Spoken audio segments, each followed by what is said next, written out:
see you guys in the dark. This story takes place in, I'd say, 2009 or sometime in 2010. He wasn't actually my ex, but at the time he was in a relationship with my best friend. Things were fine at first. They talked on the phone a lot, as well as us hanging out in one big group pretty often. I was seeing one of his friends at the time, and we weren't really into the hanging out alone stage yet, so mostly we would all hang out together. There are a lot of good memories from that time, but it was around the point that we started to drift off into more alone time and less group time that things started to go bad. For one, the guy always scared me. I'd never admit it, and definitely not to his face, but he was intimidating. A little while after he and my friend started going out, he told me he was going to punch me in the face if I didn't stop looking at him. And ever since then, he'd kind of put the fear and God into me. As much as he scared me, I hated him more. The first time he ever hit her, she called me crying her eyes out. He'd kicked her off into some dresser, and she didn't know what to do about it. But of course, as well as all abusive relationships, that was hardly the end of it. Certain parts of their relationship were good, certain parts were bad, but he always swore up and down he was sorry and he loved her. Somehow, he always managed to talk her into coming back when they did break up. Our other friends and I started to notice bruises all over her. Ones she'd tell us were from play fighting. But if that was really the case, he had to have been getting pretty rough with her nonetheless. When she wanted to go and hang out with the rest of us, he'd hold her down on the ground and refuse to let her leave for hours. Eventually, she'd cave in and stay with him, and he'd definitely let her up. Once when we were all in his house, he punched right through a radio and scared the crap out of all of us. Another night, I had to sit there and watch the two of them nearly get into a fist fight right there on the street. When I think back to all of it, I really wish I would have dropped the ruse of supportive friend and told her flat out that he was scum. My disapproval was always known, but I mostly stayed silent about it. It wasn't like I could change her mind anyway, but I still wish I'd done more. One night, a number I didn't recognize called the house, and I picked up to find that it was him on the other line. He told me she was in the hospital because she accidentally hit her abdomen off his dresser and her spleen burst. The BS excuse and the tone in his voice sold out his lies pretty quick, but I didn't flat out accuse him. But everyone, nurses, doctors, her family, her friends, everyone had their suspicions that it was him who'd done it. I never confronted her, but I still knew. I just figured she'd tell me when she was ready. 6 or so months after the fact, she finally did. They'd been wrestling, and he'd gotten mad, and he shoved her into the dresser. Apparently, she started screaming due to the pain, and he was pretty adamant that she was faking and refused to take her to the hospital until his parents intervened. To this day, he tells everybody it was a lie, and that he never abused her. His family's on his side, but as for me, I know the truth. Because for half of it, I was right there. I know what kind of person he is. I just wish the rest of the world would, too. Today he's got a girlfriend, a baby girl, and another child on the way. While I'm scared for the girlfriend and the kid, I just hope the next one's a boy so he can kick his ass like he deserves. Then again, someone like that should have never had kids in the first place.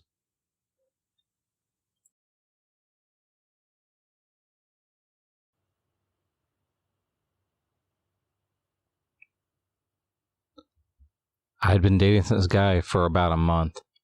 I knew him from going to a local gig. I spoke to him a few times before swapping numbers. At first, he seemed like a bit of a nerdy type, a dressed sort, and I used to go for those sorts because I had this self-destructive personality. He told me his friend had committed suicide, and he hadn't been the same since. I felt bad for him, and we started going on dates. I eventually was quite bored of him, but as I didn't have any friends who were into music, I stayed with him for a social aspect where we would get involved and invited to these really cool parties. I had been sleeping with him, and I noticed when I could not be interested in sex, he would keep giving me drinks, and then asking me if I wanted to at least 5 times until he gave up. The more I refused it, the more he seemed to get, let's say, angry at me. This anger is ultimately what I think caused him to drug me. He invited me to this party, and he supplied the alcohol to me. It didn't seem suspicious that he wouldn't drink from the bottle of vodka he gave me, as he said he only wanted to drink cider, and the bottle he gave me was only a fifth full. I drank it like I normally would, but around 30 minutes into the party, things got really weird. I was talking to a girl, and felt like I was coming up on ecstasy, except everything started to glow gold, and felt really in love with this girl. I am the most socially awkward person, even after drinking, so it was really strange to me. I started to see fractals, and then I looked behind me to see him, and then suddenly, I blacked out. I eventually came to consciousness while throwing up at my friend's house down the road from the party. I had no clue how I ended up there. My friend told me what had happened. She said she came to the party, and I could barely walk, and wasn't answering properly. And when I got to her house, I was frothing at the mouth, and took off all my clothes, and started rolling around on the grass. Apparently I was shouting my hallucinations, thinking the trees was made of gold, and my friend's foot was a fox. She said I had gone upstairs to drag myself back and forwards by my ass along her bathroom floor like a dog with fleas. I was overheated and wasn't responding. It really upset me that she hadn't called upon an ambulance or anything. I took a drug test and my mom was drug testing me at the time, as I was a frequent user and was still living at home. There was nothing on the test. I was confused as hell. I then just dismissed it and thought maybe I got too drunk. It always bothered me in the back of my mind, as I never drank to that extent. I asked my boyfriend, and he says I drank a whole big bottle of vodka, but I had only had a fifth. Now at the time, I really shouldn't have been suspicious of him, but I have Asperger's, so I often be quite naive on these things. Flash forward. I'm going to a festival with my friends. I didn't want to go with him, as I was spending time with my friends. However, he said he was going to the festival with his own set of friends. I told him we could meet up at the festival as a big group for a couple of hours, and then split off in the evening. I am eating pizza at my friend's house, and I got a phone call from my boyfriend saying that he is on our street. I am really confused, and he says his friend can no longer come. I get quite annoyed that he came uninvited, however. I just think that I can stop him from coming around in the evening to my friend's apartment, and get her to say that she has no room for him. We go out with my boyfriend to the festival, and he buys drinks. I have rum, which I share with my friend, and he buys champagne. Weird, but anyway, I see some other friends at the festival, and we were hanging out when he starts saying some weird stuff about how he looks like a school shooter and could hurt someone very easily. But not in a funny way. He makes it sound serious and malicious. We get a horrible feeling and try to secretly ditch him in some way. But suddenly, he says, "Oh, let's go see my friends who are playing over here." We thought, yes, he has friends here? We can get rid of him there. Though it was strange he said that his friends weren't going to the festival. So he went to see his friends, and they say to him, "We've been looking for you everywhere, dude. Texting and calling, and you haven't responded to us. We were supposed to come together," to which he responds that he was with me. This whole time, I was starting to feel quite woozy and weird. Like I had smoked joints, but was only smoking cigarettes that he had pre-rolled, as I was too drunk to roll them. And I hadn't been rolling cigarettes for long, so it was pretty terrible anyways. I say to him with my friend that we were going to leave now, and our taxi is waiting on us. With relief, me and my friend dart off to get our taxi home. However, what we didn't know was that he was catching up to us, and he eventually got to us after 2 streets of chasing us and asking if he could come. We said no, to which he kept pushing us, and we just shouted no. However, he waited by us whilst we were waiting for our taxi. And when the taxi came, he just got in, and we were too drunk to know what the local thing was to do. We just said, "I guess you can come for an hour, but you can't stay over. We let him into the apartment, and he spent 2 hours talking to my friend's housemate about how evil I was, and my friend's housemate was really freaked out and told us in secret that she was scared. I told my boyfriend he had to leave now, and he said he wouldn't leave unless I came with him. Kept pushing me to go and stay with him instead, and I kept saying no until he gave in. I opened the door to let him outside, and then quickly slammed the door and locked it. He waited outside for 2 hours until he gave up and tried spam calling me all night. I broke up with him then.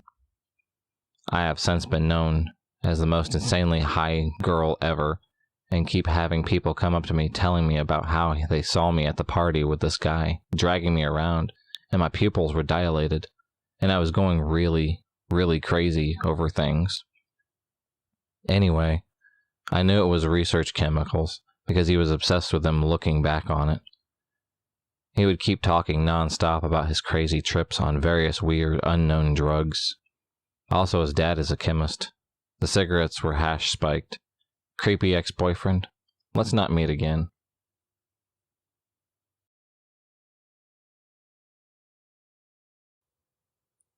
Over a year ago, I started talking to this guy who used to hang out with mutual acquaintances. Without asking friends about his reputation, I jumped into a relationship with him because we got along really well, and he seemed normal. I wasn't incredibly into him, but I enjoyed his company. The first red flag was him telling me he was known to be a pervert in the past. I let it slide because he seemed normal enough, and people change, right? A few days into knowing him, this lesbian woman added me on Instagram. Her account looked fake, but she was incredibly nice, and I'd talk to her on Kik once in a while. She would ask me for nudes. I felt bad after a while, because she would tell me sob stories, and I'd give her a lingerie picture, but never any nudes. I started to feel off about her, and stopped communication, but she lurked my Instagram, and obsessively commented. I eventually blocked her. My now ex-boyfriend and I were starting to cool off during this period because he became very verbally abusive and called me one night screaming, "I hope you end yourself, you stupid cunt. You're lucky I don't do it myself." I calmly told him to never talk to me again, and that if it showed up at my house ever again, I'd have my family members beat him to death or get him arrested immediately. The day after we break up, the girl I blocked came back with a new account and obsessively liked all my pictures. I stalk out her page and look under her friends list. Every person she followed was my ex-boyfriend's ex-girlfriends or girls from his personal Instagram. My ex had made a fake account as a lesbian to talk to me, try to get personal information from me, nudes, etc. I've tried to distance myself as much as possible, but the huge breach in trust still scares me. I then told my friends that he was the guy I was dating, and got a flood of concern. "You dated that guy? He had a few arrests because he slept with underage girls and attacked them, and we suspected he did more with those girls. Here is the kicker. If I told them who he was from the start, this all would have been avoided, because I would have never dated him. He still makes up accounts and likes all my pictures with sad screen names like Not Yours or Lonely Girl.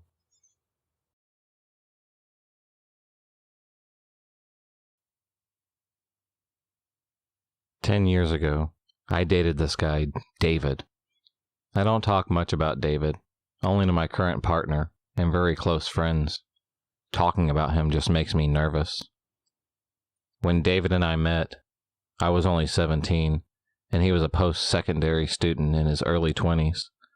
Being a near homeless gay teenage dropout with raging hormones, a complicated home life, and limited dating prospects, I jumped into a relationship with him.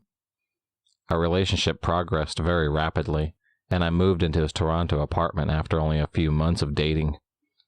I was young and inexperienced with relationships. David was a horrible guy.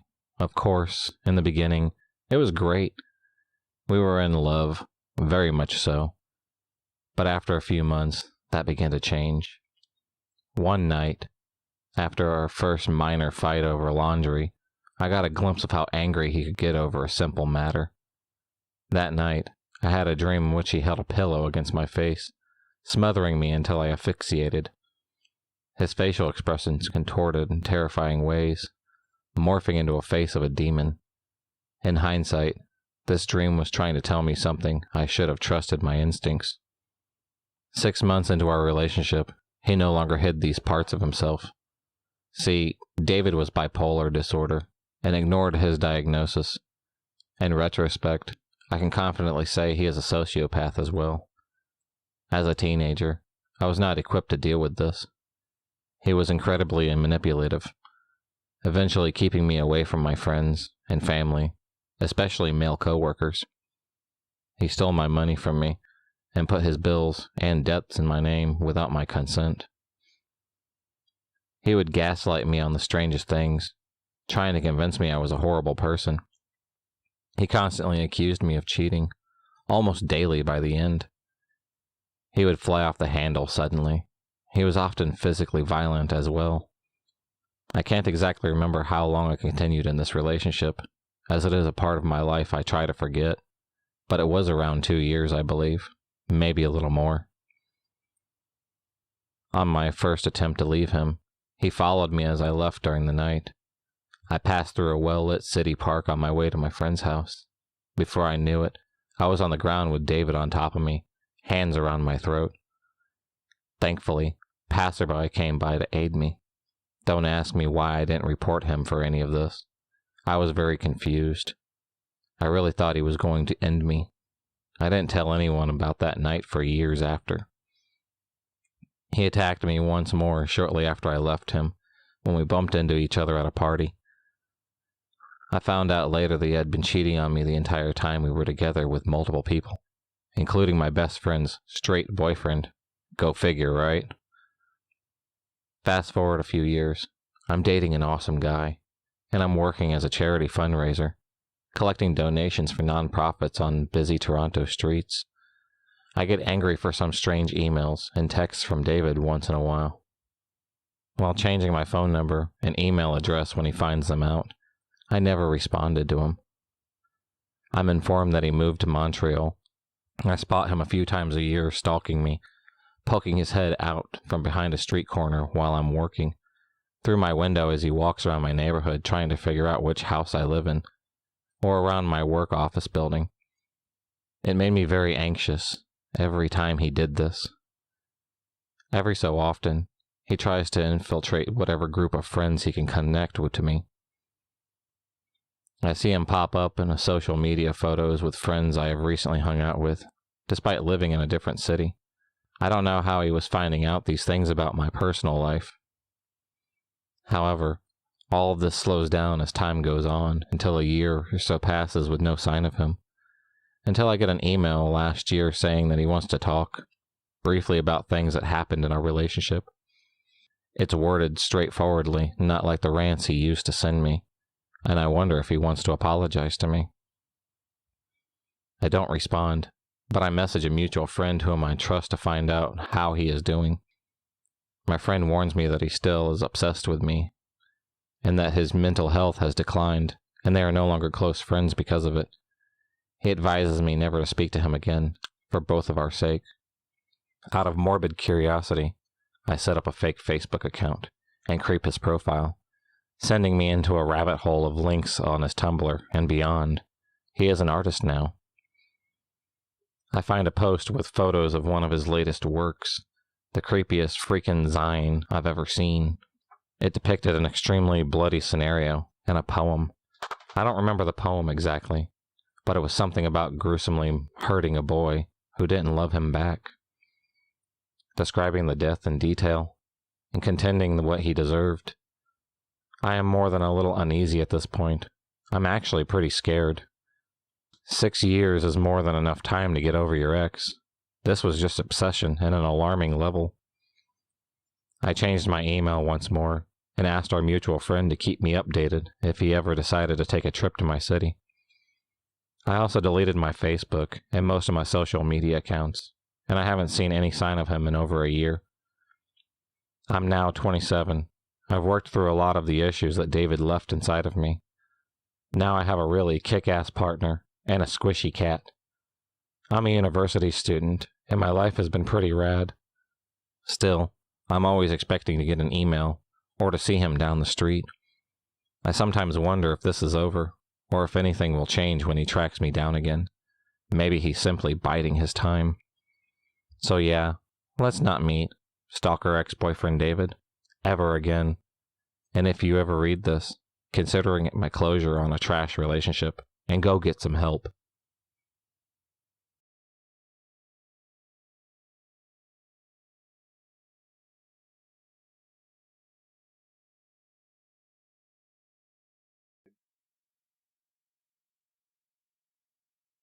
When I was 15, I dated this guy who came from humble beginnings and was very vulnerable and sensitive.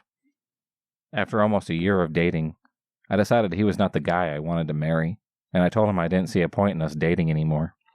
He accepted it well at first, telling me if it's meant to be, I'll come back to him. I was surprised and relieved that he took it so well. Of course, after a few days of not talking, things got weird between us. I started getting threatening emails and phone calls from him. He kept telling me that if I didn't return to him or have pity sex with him, he'd end me himself and hang himself in front of my window. Or he'd hurt my dogs or my family.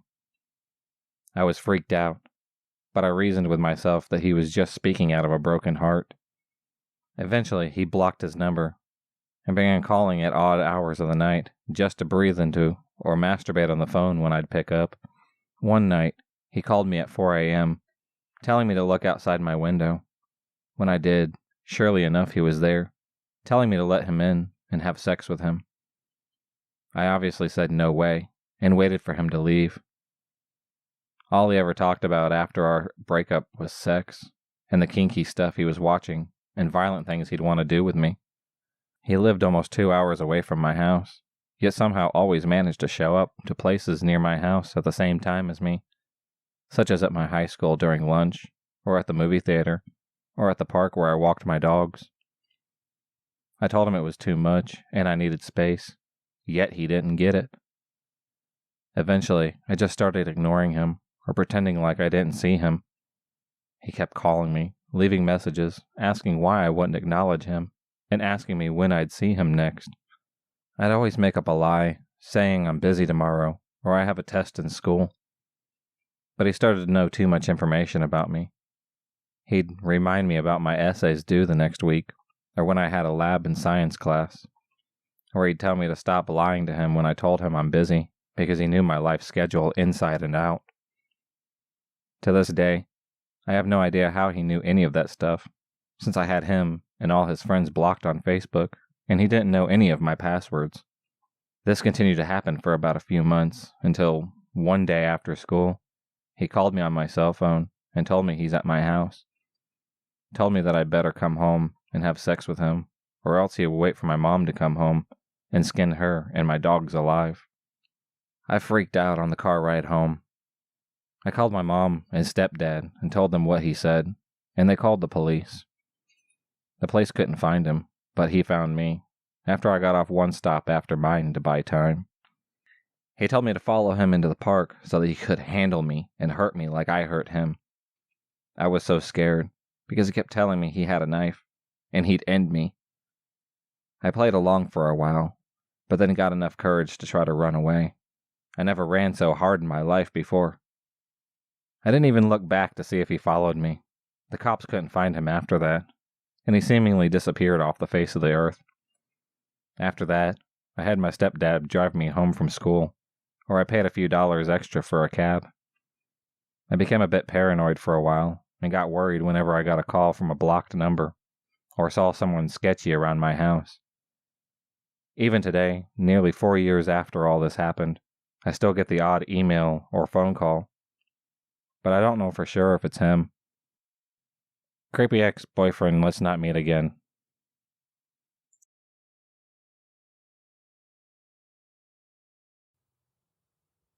I was a late bloomer and got my first boyfriend at the age of 20.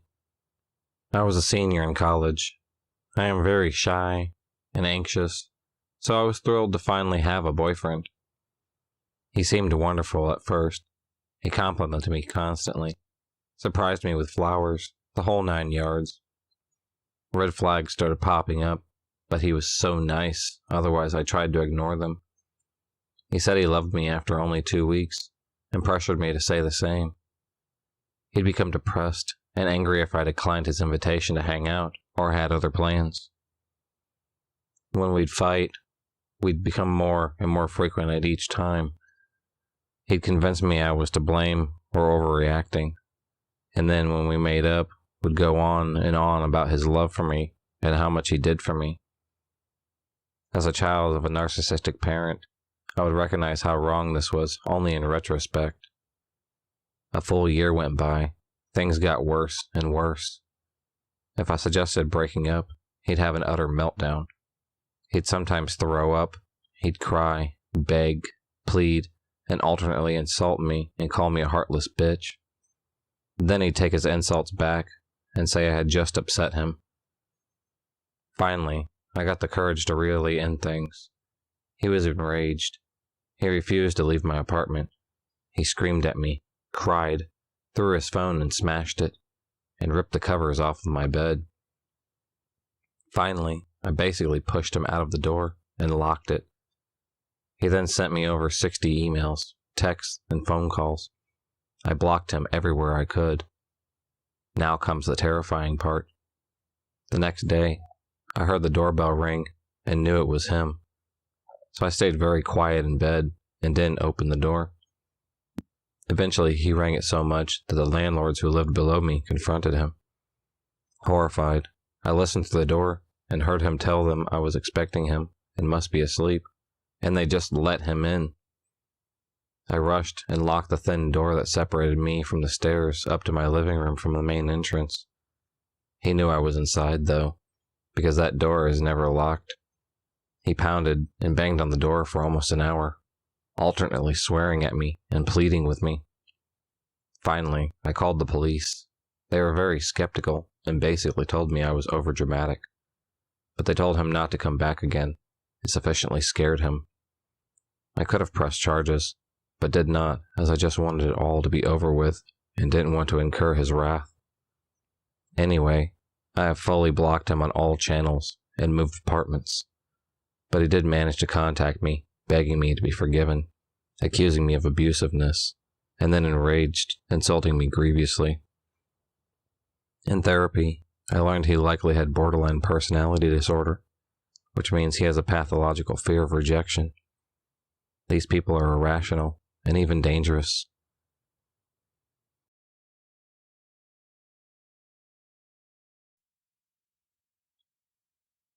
Before I begin, I must clear a few things.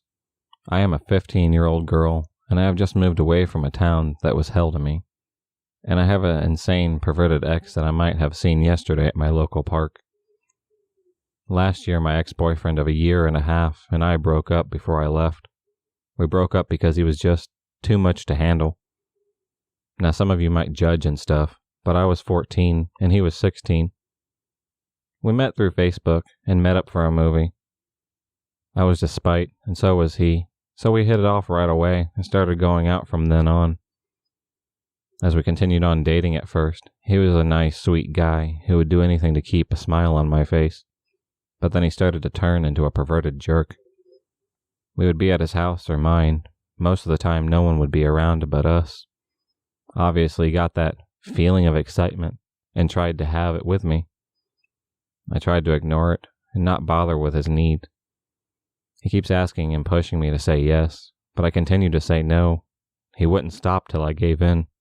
Also, during our relationship, I noticed he wasn't a tough guy. Like he brags about it.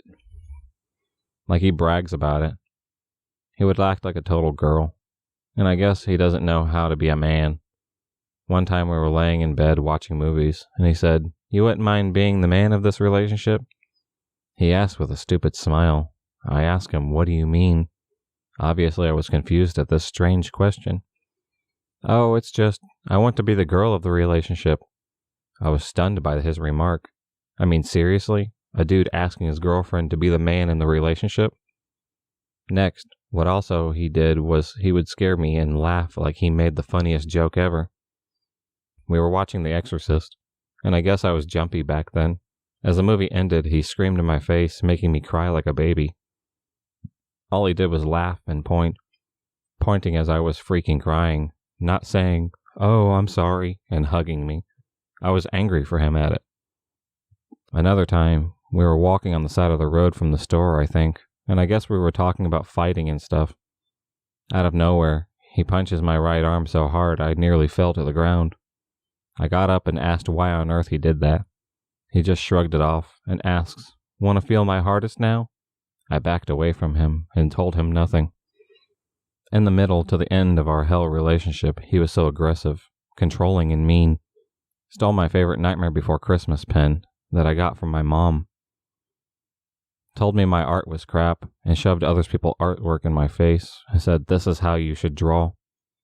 Annoying my cat to the point she scratches him and then he hits her. Asked me to start a family with him and marry him on the spot. Tell other girls that I would kick their ass when I really was not that skilled. Judged me for who I was and what I wore every single day. When I was having the time of the month, it was a painful one where you wouldn't want to move at all. He came in my room and started arguing with me and making me get up and said I looked like crap. Whenever he would come visit me, he would make messes in my room, kitchen, living room, and bathroom, and not even clean up after himself. Now I am better without him, and after that relationship, I decided to stay single and focus on more important things than that. He just sucked the love interest out of me. I now realize he was a horrible guy with problems and didn't know how to treat a woman. Now I am miles and miles away from him. I thought I was safe and ready to start fresh when yesterday I was skateboarding at the park. And as I was leaving to go home, a tall man with bleached blonde hair wearing a jacket and a navy blue scrubs walking directly at me, staring as we pass each other. I freak out and told my mom about it. She wasn't sure because he wouldn't know where we live or what I look like. I tried to relax and explain to myself he wouldn't know where we live. We told no one our address except for our close family members and friends. I am now freaking out, unable to sleep, waiting for him to break in and say something.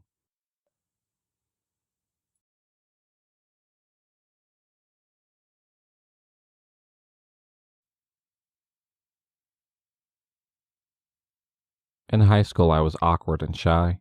My family said I was a late bloomer since I got my first kiss at 17, completely on accident. I didn't have my first boyfriend until I was 19. So my boyfriend, we'll call him K, was a boy I knew from high school. We weren't really friends. We just ran in the same group, but we met at a Halloween party a few years after high school, and we just kind of hit it off. At the beginning of our relationship, we spent a lot of time together. Neither of us had jobs, and I wasn't in school, and he was taking a semester off. While I was sending job applications left and right, it didn't bother me that he wouldn't do the same because he worked at a camp during the summer, so he technically had a job. I didn't notice at the time because I was too busy being caught up in the idea of having my first boyfriend, but he was emotionally and mentally abusive. I have this weird thing about feet. I just can't stand them. If someone even just nudges my leg with their bare foot, I flip out. Kay knew this, and one time, by accident, he touched my leg with his foot. He must have thought it was funny because then he proceeded to put his foot really close to my face. I ended up cowering in a corner with a pillow over my face, recovering from a panic attack he had just given me. He didn't realize either. He laughed off the whole thing. Also, I tend to be a little bit gullible, but I hate feeling stupid, and he knew both of these. So in private, he would mention things to me. Little throwaway facts that I wouldn't really think about. Then later, while discussing the same subject with friends, I would bring up the little tidbit he told me, and while my friends would tell me I was wrong, he would lash out. God, how you can be so stupid. Why would you even believe something like that? You are embarrassing to me. This is so dumb. And I would too be embarrassed to admit he told me this. The worst was probably our sex life. Now I won't give too much detail, but he was my first, and way more experienced than I was. The first time it happened, there was a lot of pressuring and begging, and it finally happened when he told me he loved me. Being a young girl who had never had this kind of affection, I accepted it with open arms. He would constantly tell me how bad I was and how terrible it was for him. He didn't consider the fact that he was more experienced than me. He just assumed I wasn't trying. He also told me it annoyed him that I would not make noise and that I would just be quiet. I wish I could tell you I came to my senses and broke it off, but sadly this is not the case. He broke it off with me 2 days before my birthday. We had already agreed to hang out on my birthday, and he kept telling me all day how he missed me and still wanted to be with me. But then a week later, he dropped off the face of the planet. He wouldn't text me back, and he wouldn't answer when I called. I later found out it was because he had a new girlfriend. I wonder if he still would have strung me along if he didn't start dating the new girl. Even though it's 3 years later, and I am happily involved with someone else, Kay, let's not meet again.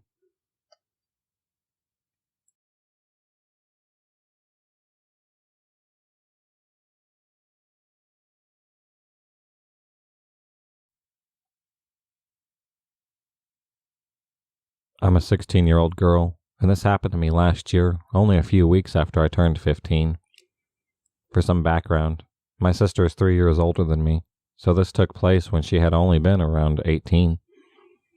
She had been dating her boyfriend on and off for about 2 years. We'll name him Steven. Just so you know, my parents are divorced, so I lived with my mom, my sister, and my older brother.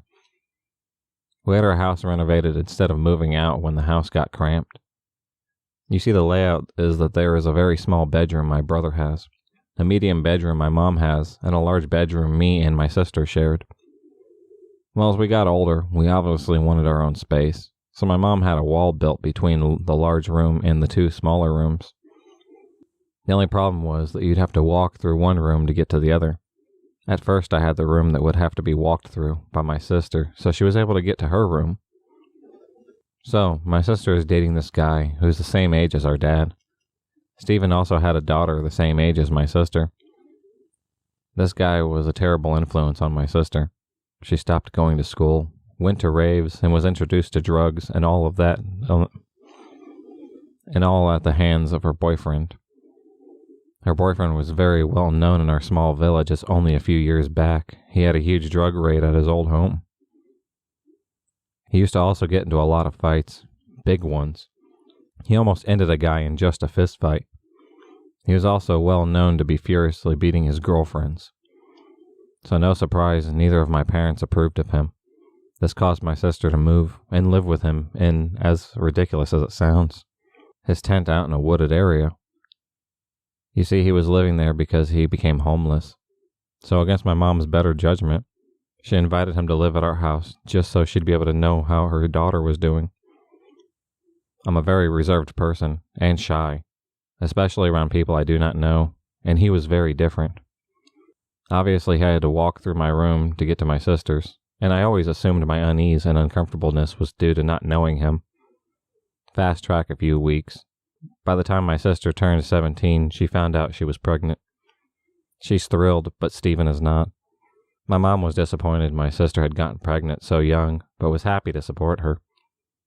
One day, my mom finds my sister distraught, and she tells my mom that Stephen wants her to abort the baby and had forced her to take a pill which would start the process. As bad as it sounds, I didn't really zone into whatever was going on. At the time, I didn't realize I was slowly sinking into depression. Fast forward a few months, and my sister and the boyfriend decide to keep the baby. She had a growing belly while my depression worsened. At one point, I decided to try and tell my mom how I felt. She ended up sobbing and blaming herself, which only made me feel absolutely awful. Safe to say, I didn't try to tell her ever again. As the months go by, things start to get a little weird. I'd walk up in the night and find Stephen just sort of standing in my room. As soon as he was caught, he would either rush into my sister's room or out of mine and go downstairs. As uncomfortable as it made me, I didn't bother to bring it up to my mom. We weren't on the best of terms as I'd stopped going to school regularly until I was just not going anymore. The majority of the time, I would just spend in our shower room. Other strange things was the inappropriate comments on what I'd wear. I'm a well-figured girl, even from a young age, so the comments were normal from boys at my school, but it was weird coming from my sister's boyfriend. not to mention how much older he was. There was one particular item of clothing he had liked for a silk nightgown that was a little above the knee and had a small plunge in the neckline. As you know, I'm a reserved person, so showing my body makes me very uncomfortable. But I liked this nightdress because of its softness, so I did wear it a lot, but that was before I noticed his attitude towards it. To start, he simply said, "I like the nightdress." I chose to just ignore him, but then he started to say, "I like the way you look in that," or "I like when you wear that." I was creeped out, and just stopped wearing it, wearing anything revealing around him, in fact. I went unbothered by him for a while. Then my sister had the baby, and me and her swapped rooms as mine was slightly bigger than hers. Me and my mom were constantly arguing, well, more of her belittling me and making me feel worse than I already did. So when my nephew was born on my birthday, I spent my birthday alone the whole day, simply crying in my room. I hated living there and wanted to be anywhere else. A few weeks passed, and my mom's and my own anger reached a boiling point, and we exploded into an extremely awful shout match. I still don't know why, but Stephen decided to get involved and also began to disrespect me.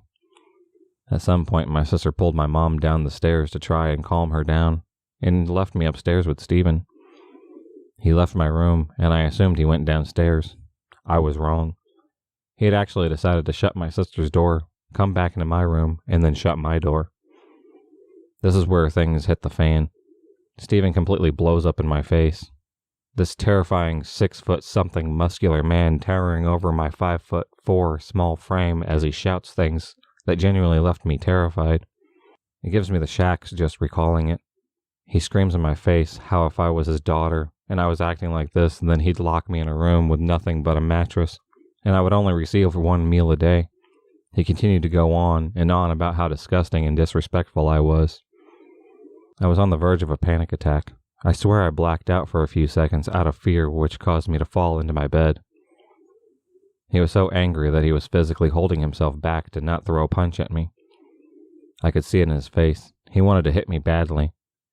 He would pull his arm back as if to throw a punch, but then stop when his fist came close to my face. I thought he was going to beat me black and blue, like he was yelling in my face that he would. But the most disturbing part of this situation, the one thing that I think he said I won't be able to forget, was when he hissed quietly in my face that I deserved to be beaten, and even worse. After that, he walked out, and I sobbed against my bedroom door, terrified he would come back and keep to that promise. The next morning was a school day, and Stephen decided I needed a wake-up call at 6 a.m. and came into my room, picked me up while I was still asleep, and then dropped me. I woke up terrified and in pain. He then crouched down to be face to face with me and said if I didn't go to school, then he'd do a lot worse than that to me. He went back to my sister in her room, told her what he did, and they both laughed about it while I was crying in the next room. I went to school that day, not even bothering to retrieve my lunch from my mom. Once I was at school, I go straight to my favorite teacher and proceeded to have a complete mental breakdown. I explained what had happened and how I was too afraid to go home. Social services was called along with my mom. My mom told me the minute she found out what happened, she demanded that Stephen take his stuff and leave. After the incident, I was not allowed to go out on my own because Stephen had been threatening to kill me and set our house on fire as well. He had even attacked my older brother who had gotten stitches after having his eyebrows split open. Our house had to have a red alert on it, so if we called the police, they would come straight away. After about a month or so, it went quiet, and we didn't hear from Stephen, and I was glad for that. Then I was informed that Stephen had been arrested. The reason? He had touched one of his old exes, one that lived in the same village as me, and he was being jailed for 8 years minimum. It scared me to think that when he said I deserved to be that way, he wasn't saying it to scare me. So psycho ex-boyfriend of my sister, let's never meet again.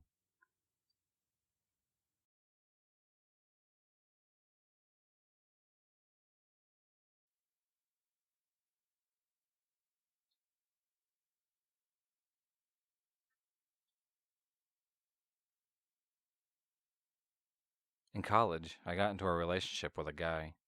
He was fine until he found Jesus. He quickly went crazy, claiming demons spoke to him, trying to buy weapons from some shady friends he had, fantasizing about how he would hurt people, and becoming incredibly controlling and physically abusive. Needless to say, I got out of there after a few threats and some really crazy behaviors. He left me alone for a while, and I thought that was that.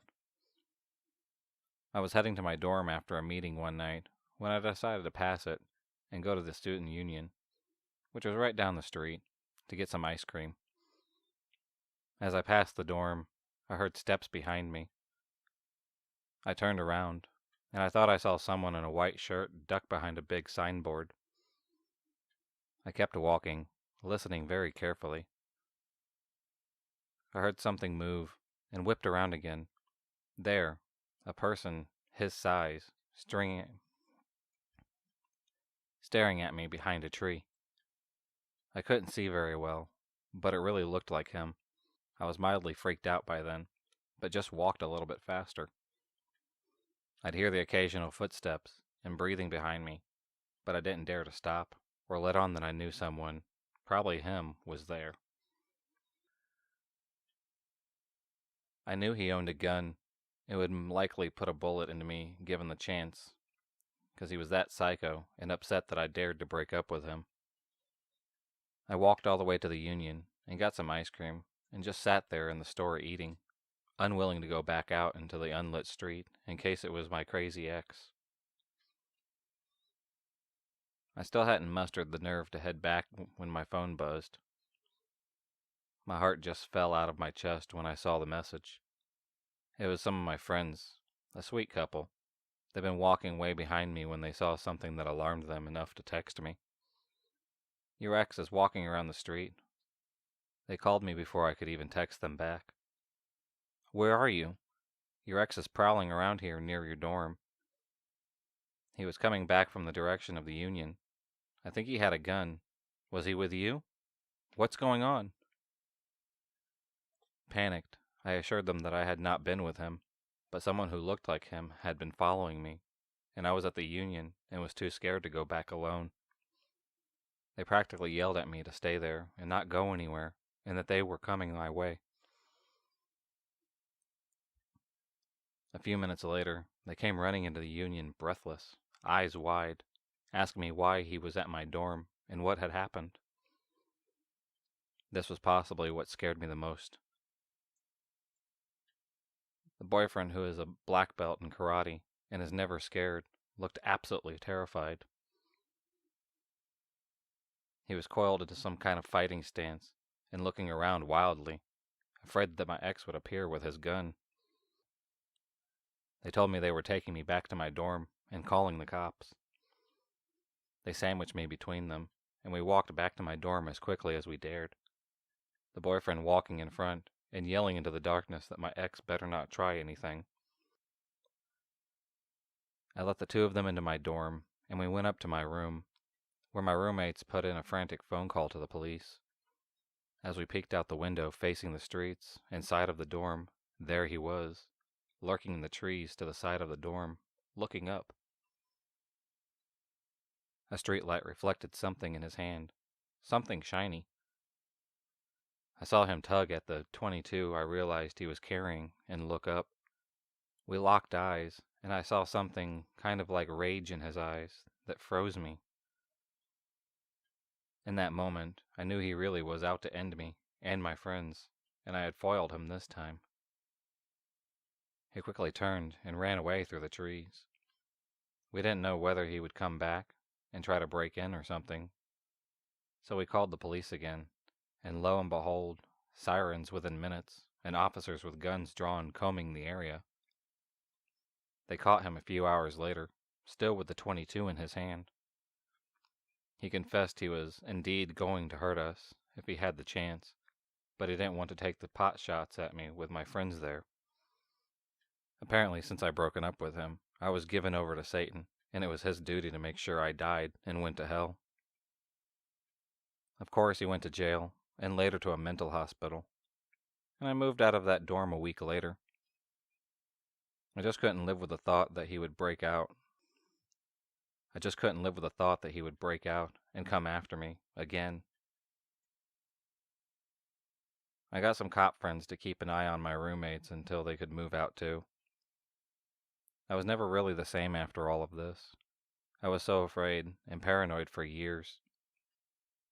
Now, I can be out and about without any fear, but I still have nightmares about him staring at me through the trees, gun in hand, and rage in his eyes.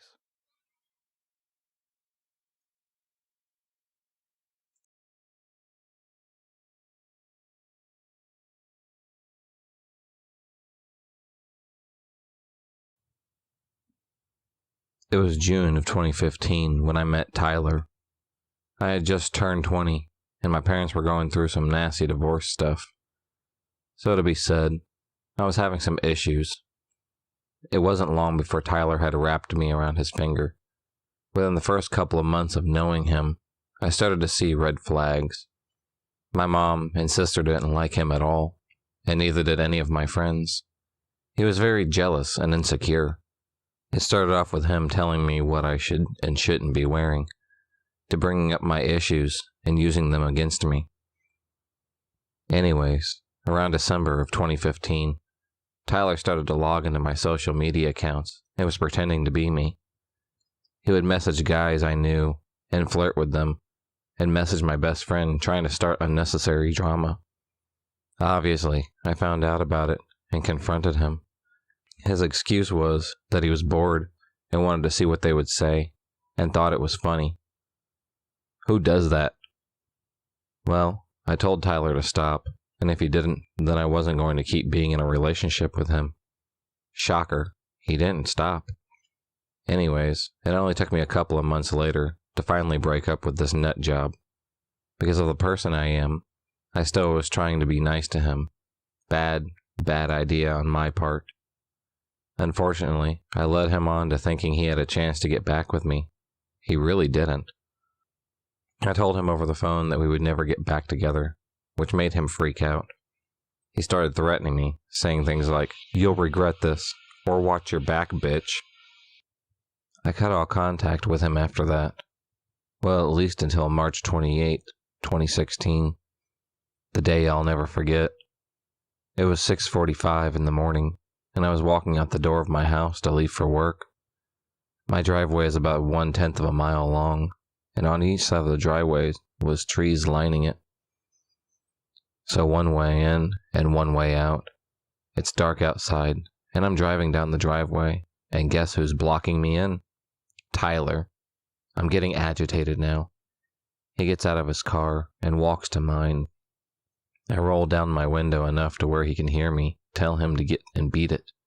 I have to get to work. For about 5 minutes of bickering back and forth, he finally says, "Okay, just give me one last kiss, and I'll leave you alone." Feeling like I'm all out of options, I cave in and say fine. Well, as I kiss him goodbye, he unlocks my door, since my window was down now, and opens my car door. He is standing in between the door and me. Now it's obvious he isn't leaving. He proceeded to tell me that I was going to text my boss and tell him that I'm not coming into work today. Then after I was to text my boss that we were going in his car and leaving this place for good. Yeah, not happening. Since I wasn't going to do any of that, Tyler reaches over and tries to grab my phone from me. Now we're out of the car, wrestling for my phone. I punched him in the face, and he lets go of my phone. I'm crying, begging him to just go and leave me alone. This is the part where he goes and says, "I really hate to do this," and pulls out a gun that was tucked in his back part of his pants. My adrenaline is pumping, and my brain is going about 1,000 miles per second. I'm trying to stay cool and walk back to my car. I'm now sitting in the driver's seat with Tyler standing in between the door and I again. I asked him, "What the hell are you doing?" as he is waving the pistol all around.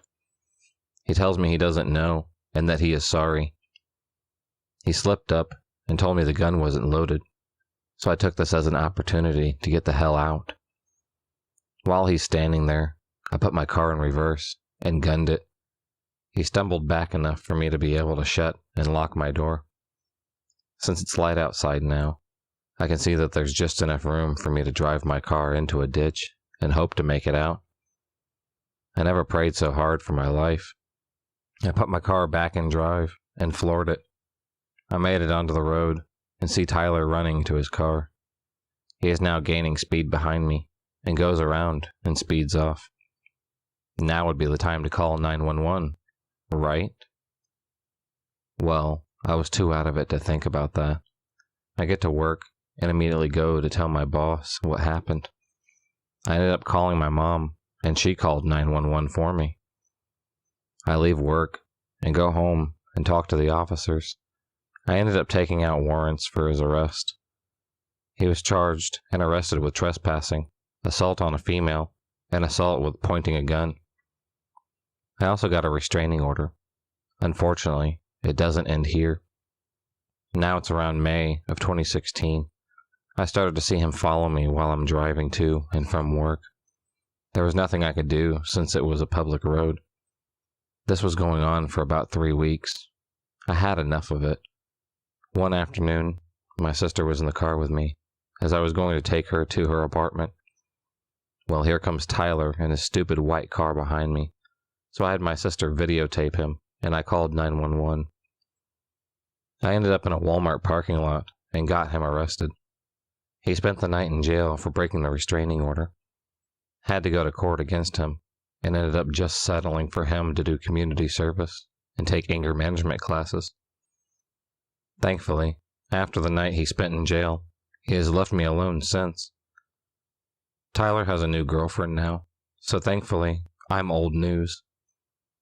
What scares me the most is that I didn't even know him for a whole year, and all this happens. So, crazy stalker ex-boyfriend, let's not meet again. Ever.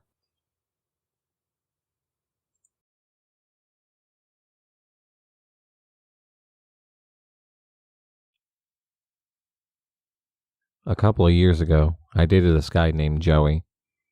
I had just gotten out of a relationship a few months earlier with a guy because of lack of interest with each other. We had just gotten bored with it. I don't know. When you're 21, you don't make good choices most of the time. Anywho, I met Joey on Facebook, and after 2 days of texting each other, he can basically describe me down to my freaking favorite type of socks. He was always really good at figuring people out. Joey was a bigger guy, the kind of guy you see in movies who start the bar fights. I was drawn in and enjoyed his company. He was like a teddy bear to me, rough on the outside, but sweeter than sweet on the inside. We saw each other for a few weeks, going on dates and having a really great time. I learned that he was a tattoo artist, and he was a divorced dad of 2. He told me his ex was crazy and wouldn't let him see the kids because of the bad breakup. Joey asked me to move in with him on week 4. I was love-struck by how nice he was. He had the best stories and would keep me entertained and distracted even in my worst mood. It was rushed to me, but I was in the moment and I agreed. So a week later, I moved all my things into his house. Joey lived with his mother and father. He took care of them with the money he made as a tattoo artist. His mother had a bad leg and worked at a laundromat under the table, so she would get her government check. Everything seemed great that first week. Like I found a guy who really understood my oddness and could make me smile. It wasn't until the second week I started noticing small changes in his attitude. Joey would only go to work when I did. I worked at a grocery store and worked night shifts, so I thought nothing of it at first. He said he was great at his job, and people made appointments to fit his needs so he could work like that. So I never had a moment when I got off work that he wasn't there. He was always there with me. Soon it became a habit at night for him to beg me to lay on his chest and run my fingers through his chest hair. I thought it was sweet at first, until he got upset with me the moment I seemed tired of it. It got to a point where he could make me stay on his chest until he fell asleep. I felt like maybe I had been a bad girlfriend by not wanting to indulge him, so I didn't press the matter. Joey started dropping me off and picking me up from work. He would spend the last 20 minutes of my shift bagging groceries and making conversation with everyone. Everyone loved Joey. He was just so smooth with words, you couldn't help but enjoy the conversations. People thought it was romantic of him to want to be with me. I thought it was nice at first. Then I got aggravated when he downright refused to let me drive myself to work. 3 weeks into our relationship, living together, Joey made it clear he wanted me to delete every picture I had of my ex. Of any boy on my computer. In fact, he wanted me to delete my Facebook altogether. Even delete all the men from my phone and not talk to any of them at all. Most of my friends are male. I've always had a hard time getting along with girls, and the only girl I do hang out with is a butch lesbian. His reasoning was that I love you so much, I don't want you talking to anyone else. Why would you? I felt like this is probably what ruined my last relationship, so I tried it. I kept conversations with males to a very minimum. My only friends who would ever come over were Sarah and Nathan. A week passes, and Joey starts to question my friendship with Sarah. It's become quite clear to him that we are sneaking around his back and making out the 2 minutes we're not in the same room as him. I'm obviously a cheating, lying scumbag for doing so. The fights start at this point, the constant accusations, and no trust from him at all. Now at this point, I should have left. Heck, I should have never went in the first place. He was just too smooth about it all. I never had to cook, clean, or anything. When I got off work, he had dinner already made. He had a bowl packed, a movie we'd like to watch, and an ear to hear my problems with. He seemed like such a great guy. I felt ungrateful for feeling like he was trying to keep me locked away. It was a mind fuck. 4 months pass, and my life is a bird stuck in a cage. I never go out anymore. Sarah hardly visits for fear of Joey's eyes. Things don't add up at all. All these things I thought I knew about him start to seem more like a lie every single day. Whenever I get even 5 minutes alone with Joey's mom, I would try to hint at what I was worried about, but she always backed up everything he said. I can't talk to anyone on my phone now. 3 messages or more, and that qualified as a conversation, and that wasn't allowed. I was in fear now.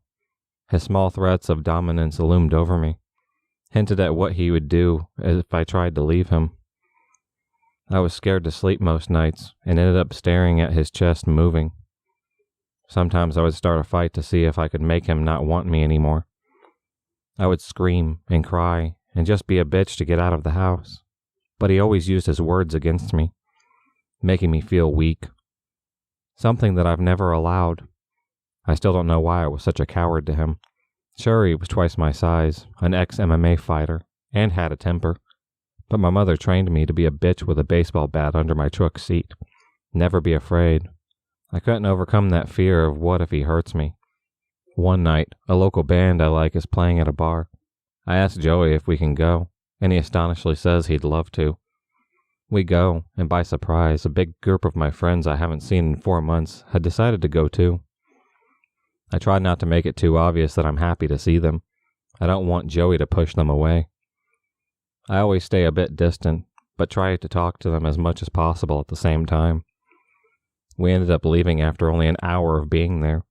Joey didn't want me talking to Todd, my old best friend. Even though he was gay, Joey wasn't convinced though. The next day, Todd calls me and asks me to hang out for a couple of hours and see his new apartment. I ask Joey if it's okay.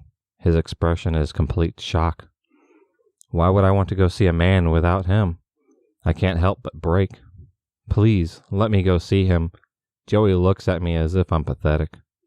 He says, "You can go, but your shit will be on the porch when you get back." Thank God. If that's the case, I'll take my stuff right now. The look on his face won't leave my mind. He wouldn't let me touch any of my things, and he packs the car for me. I say I'm sorry, and he says, "No, you're not," and slams the door on me. I hear things breaking inside, and I just go. Days later, I have to get my tax refund from his house. His mother called me and told me it was there, and that she wouldn't say I was there if I walked in and got what I needed. She knows what I went through with him. I found out later that Joey had threatened his mother to back up whatever story he told me, that he had hit his wife, and that's why she really left. He never had a job. He never left the house. He took his mother's government check as well. I never saw his face again after I left, but he still sends me messages on Facebook. Always a new profile when I block him, asking me to come back and that he is so sorry. It took me about half a year to get to sleep. I don't know if I could ever see him again without breaking down. He looms over me in my dreams sometimes. I think about what if I didn't get out. Sometimes the right guy can be so wrong.